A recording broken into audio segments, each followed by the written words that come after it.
Pemirsa, warga Pulau Salibabu dan Pulau Kabaruan terima bantuan langsung tunai dari pemerintah.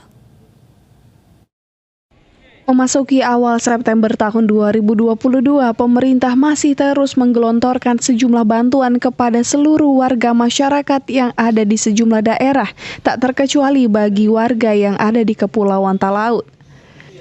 Nampak sejumlah warga yang ada di Pulau Salibabu dan Pulau Kabaruan terlihat harus mengantri di kantor Pos Lirung untuk mendapatkan bantuan langsung tunai dari pemerintah melalui Kementerian Sosial.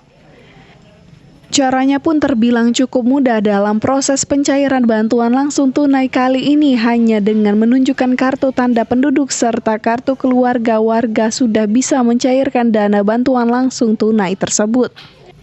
Salah satu warga Salibabu, Jacqueline, mengatakan sangat berterima kasih kepada pemerintah melalui Kementerian Sosial yang telah memberikan bantuan langsung tunai bagi warga kepulauan. Masyarakat Kepulauan Talaut mengucapkan terima kasih kepada pemerintah telah menyalurkan bantuan BLT ini kepada kami masyarakat Kepulauan Talaut.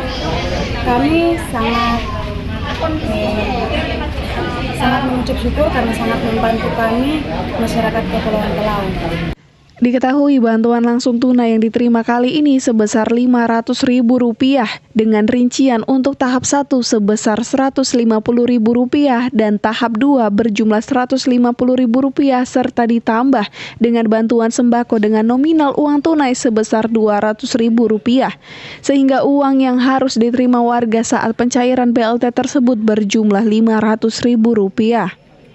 Dari Talaut, Alfred Tumanung melaporkan untuk Kawanua TV.